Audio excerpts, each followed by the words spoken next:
تواجه مشكلة صعبة جدا، ألا وهي الإيم في هذه اللعبة. اليوم راح يكون موضوعنا هذا الفيديو.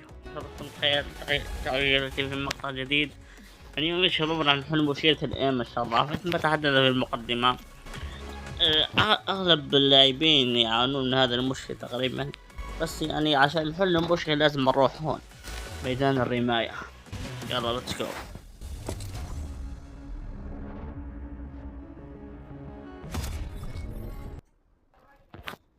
اوكي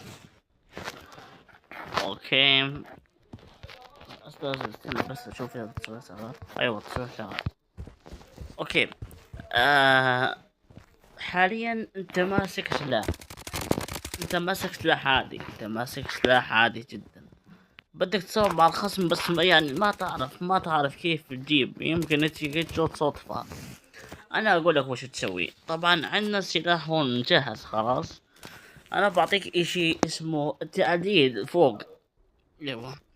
راح تلاقي كل ما تلعب جيمات، كل ما تلعب جيم راح يطور سلاح تدريجيا. يعني كل ما تلعب جيم وانت قاعد تلعب جيم بعد الجيم اللي تلعبه راح تلاقي الليفل تبع السلاح اللي لعبت فيه زاد.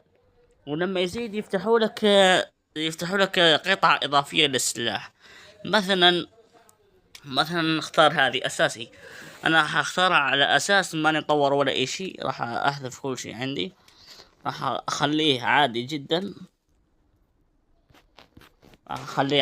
أيوة فارغ. راح أعدل كمان الرؤية. الرؤية كما كانت. أيوة. بسد الكتف أصلي. وهذه الأخيرة هي كذا. يعني وانت ماسك سلاح ما تبكي. انا اقول لك اول طريقة تحرك شوي. حاول انك تتحرك شوي. بعدين ثبت. لما تلاقي خلاص لما تلاقي نفسك خلاص يعني مأشر على اطلق عليه. ولحاله راح يفتح السكوب لحاله. طبعا في خاصية في الاعدادات وانت قاعد تلعب في اطلاق لا مش اطلاق.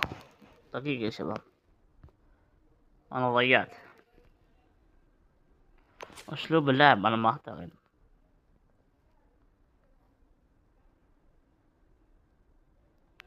الضغط تلقائي. اين يعني عنصر التحرك؟ لا مش تحرك. اساسي بس وين هي؟ ايوه هذه لما تروح على الاساسي متقدم مش بسيط، متقدم. لازم تروح على المتقدم. اطلاق النار تلقائي. انت تسويها تسخين. شو يعني هذا الشيء؟ راح تقول لي تاكي شو يعني هذا الشيء؟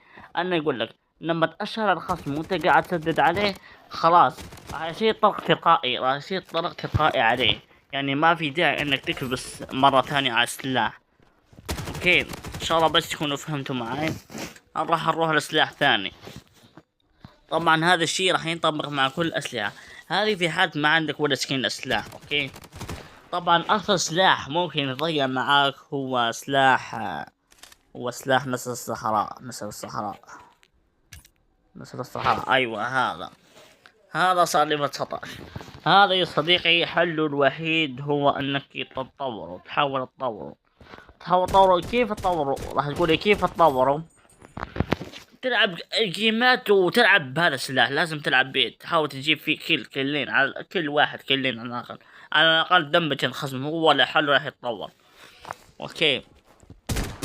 عادي يعني لما خلاص اشعر الخصم يصير لونه احمر كذا اطلق عليه وراح تجيبه بكل سهولة. يعني امر سهل جدا. بس لما يجوا اللاعبين لاول مرة ما راح يفهموا ولا شيء. اوكي. في اسلحة ثانية. مثلا الاي كي نفس الاشي. يعني خلاص لما بس وش معدل السلاح علينا. خلينا نعدل السلاح. لا والله سلاح معدل. بس الرؤية أظن الرؤية مخربانة شوي. طبعا لما تزداد في الليفل، في كل ليفل في شيء اسمه الدقة والتحكم، قدرة على التحكم. اوكي، طبعا اختار هذا، خلينا نختار. ايوه خلاص.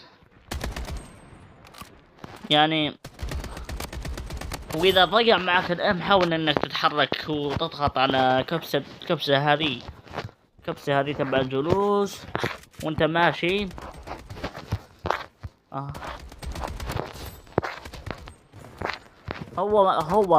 هو راح يكبس معك تلقائي بمجرد انه يشوفه قدامه.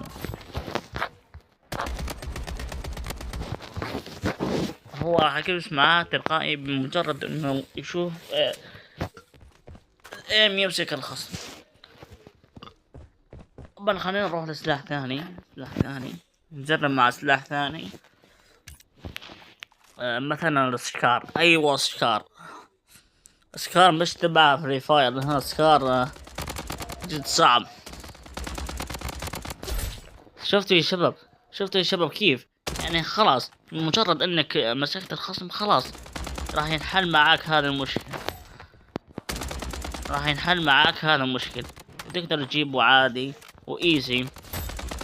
ايوه جبته هيد شوت. اوكي يا شباب، الى هنا نكون وصلنا لنهاية الفيديو. اتمنى تكون استمتعت بالفيديو.